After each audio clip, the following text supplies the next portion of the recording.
romantique. Tellement élégante. Bienvenue sur Star sans masque. Vous savez, il y a des compliments qui ressemblent à des aveux. Quand on vous dit votre silence parle plus fort que vos mots, cela signifie souvent qu'on pressent déjà une vérité que l'on n'ose pas formuler. Ce soir, nous ouvrons un dossier délicat, pas un simple récit de carrière, encore moins une succession d'anecdotes dorées. Non, nous allons entrer dans les zones d'ombre d'un mythe vivant du cinéma français, Isabelle Adjani.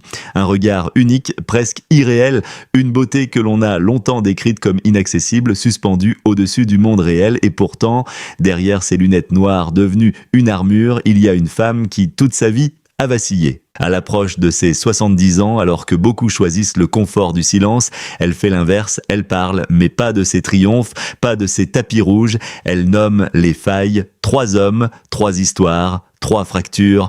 Et pour comprendre ses choix, il faut revenir bien avant les projecteurs, dans un appartement modeste de Gennevilliers, une enfance marquée par la rigueur d'un père algérien obsédé par l'idée de préserver sa fille de la vanité, une règle brutale, ne jamais se regarder dans un miroir, grandir sans reflet, c'est grandir sans identité. Isabelle Adjani a longtemps cru qu'elle n'était rien, ou pire, qu'elle ne méritait pas d'être vue. Alors elle a cherché ailleurs, dans le regard des hommes, une validation, une preuve d'existence, et cette quête presque vitale allait orienter toute sa vie sentimentale vers des hommes aussi brillants que dangereux. Le premier s'appelait Bruno Nuiten, un maître de la lumière, pas simplement un chef opérateur, mais un sculpteur d'images. Avec lui, la relation dépasse l'amour, c'est une fusion artistique. Il ne la filme pas, il la révèle. Ensemble, ils créent une bulle rare, presque protégée du monde. De cette union naît un enfant, Barnabé. Une stabilité fragile, mais réelle. Puis vient Camille Claudel, un projet obsessionnel pour Adjani. Elle ne veut pas seulement jouer ce rôle, elle veut l'habiter. Et pour cela, elle pousse Bruno à franchir une ligne, passer derrière la caméra en tant que réalisateur. Par amour, il accepte. Mais le tournage devient une épreuve. Physique, psychologique, une immersion totale où la frontière entre fiction et réalité se dissout. Le film est un triomphe, un César historique, une consécration. Mais derrière ce succès, une vérité plus sombre. Bruno, lui, s'efface. Comme vidé. Il ne retrouvera jamais vraiment cette intensité créative et des années plus tard, Adjani avouera porter une culpabilité lourde, celle d'avoir brillé en consumant celui qu'il aimait. C'était un amour noble, mais déjà marqué par le sacrifice. Puis arrive la rupture de ton, le choc, Daniel Day-Lewis, une rencontre entre 2 forces presque incompatibles, 2 acteurs connus pour leur intensité extrême, leur relation devient immédiatement un phénomène, fascination médiatique, passion dévorante, aller-retour constant entre plusieurs continents. Pendant 6 ans, ils vivent une histoire instable, presque volcanique. Adjani croit enfin avoir trouvé son égal, quelqu'un capable de comprendre ses peurs, ses excès, son besoin d'absolu, et lorsqu'elle tombe enceinte, elle pense toucher à une forme de paix. Mais c'est précisément là que tout bascule. Pas de scène, pas d'explosion, juste le vide, une absence progressive. Daniel Day-Lewis s'éloigne, disparaît presque. La rumeur d'un fax cruel a longtemps circulé. La vérité est plus froide encore. Le silence, le retrait, l'abandon sans explication. Et soudain, l'icône se retrouve seule, en Suisse, cachée, enceinte, loin des caméras. Pendant que lui refait sa vie ailleurs, sous les projecteurs, elle affronte une solitude brutale, une chute vertigineuse. Elle n'est plus la star inaccessible, elle est une femme abandonnée, confrontée à sa propre fragilité. La naissance de son fils, Gabriel Kane, devient alors un moment charnière, une renaissance, mais aussi une prise de conscience. L'amour passionnel, celui qu'elle avait poursuivi toute sa vie, n'était peut-être qu'un piège, une répétition inconsciente de ses blessures d'enfance. Elle pense avoir compris, avoir payé le prix, elle se promet de ne plus jamais se laisser détruire, mais la vie n'est jamais aussi simple, et ce serait une erreur de croire que les épreuves d'Isabelle Adjani se sont arrêtées là, car après le sacrifice, après l'abandon, où il restait encore une forme de trahison, plus visible, plus publique, une blessure qui ne se vivrait plus dans l'ombre d'une chambre d'hôpital, mais sous le regard implacable de tout un pays. Et c'est peut-être là que se trouve la vérité la plus dérangeante. Même les icônes ne choisissent pas toujours leur destin. Au début des années 2000, lorsque Isabelle Adjani approche de la cinquantaine, elle croit encore, presque contre toute logique, à une dernière chance, non pas une illusion naïve, mais une forme de pari silencieux contre le passé. Après des années de renoncement, de passion inachevée et de blessures refermées à la hâte, elle rencontre Jean-Michel Jarre. Sur le papier, tout semble aligné, deux figures majeures, deux trajectoires d'exception, une promesse de stabilité tardive. Les magazines s'emparent immédiatement de cette histoire, la façonnent comme un conte moderne, on parle d'un couple mythique, d'une harmonie retrouvée après le tumulte et Adjani, elle, y croit. Pas aveuglément, mais suffisamment pour accepter la promesse, pour porter cette bague comme un symbole d'apaisement. Elle pense enfin avoir trouvé un homme qui ne cherche ni à la posséder, ni à la dévorer, simplement à coexister avec elle. Mais derrière cette image soigneusement exposée, la fissure existe déjà. En 2004, la vérité éclate, brutale, sans élégance, une double vie, rien de romanesque, rien de tragiquement beau, juste une trahison ordinaire presque banale dans sa crudité. Pour beaucoup, ce serait une humiliation à dissimuler.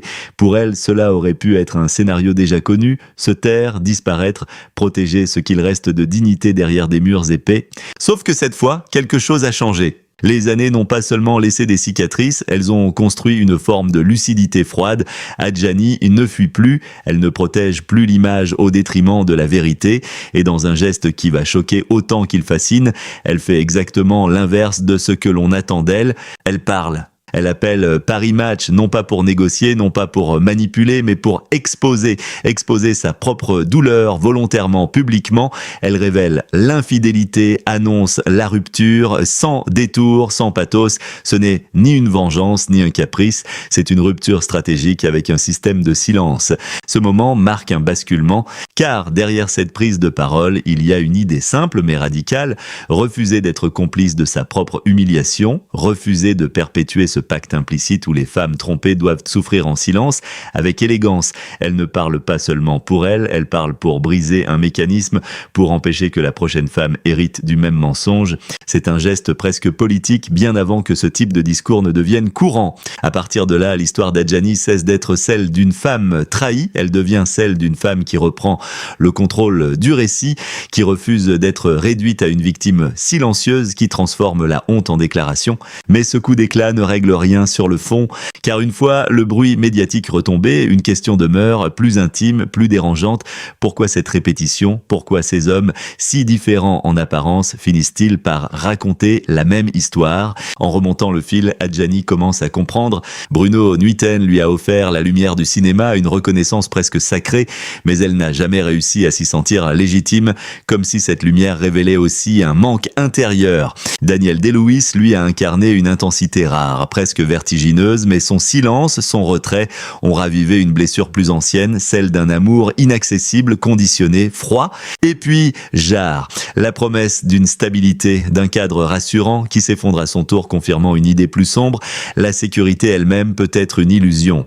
3 hommes, 3 visages, une même quête. Adjani le reconnaît aujourd'hui avec une lucidité désarmante. Elle n'a pas seulement cherché l'amour, elle a tenté de réparer quelque chose d'antérieur à toutes ces histoires. Une faille plus ancienne liée à une enfance marquée par l'interdit de s'aimer soi-même, un père exigeant, une image de soi fragile, presque interdite. Alors elle a confondu intensité et amour, douleur et vérité, sacrifice et preuve d'attachement. Ce qu'elle demandait, en réalité, aucun de ces hommes ne pouvait le donner, et pourtant, réduire Adjani à une victime serait une erreur d'analyse.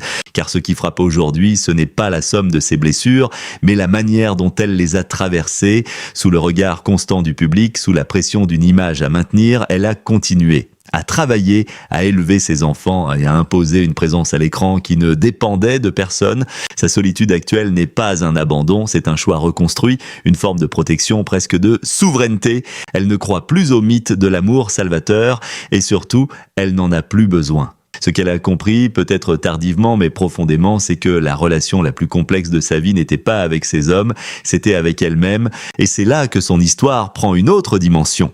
Car derrière l'icône, derrière les drames, il reste une vérité plus universelle, la beauté, la gloire, le talent, rien de tout cela ne protège de la solitude. Pire encore, cela peut attirer ceux qui ne savent aimer qu'en possédant. Adjani a payé ce prix, mais elle en a tiré autre chose, une forme de liberté. Aujourd'hui, elle ne cherche plus à être la muse de qui que ce soit, elle ne cherche plus à être validée par un regard extérieur, elle sait réapproprier son histoire, ses silences, ses erreurs, et peut-être que sa plus grande victoire est là, ne plus attendre d'être aimée pour exister, simplement exister enfin, sans condition. Isabelle Adjani reste une énigme du cinéma français, mais au-delà de l'image, elle est devenue autre chose, une femme qui a cessé de fuir ses propres vérités, et dans ce monde où tout pousse à masquer les failles, c'est sans doute l'acte le plus radical qui soit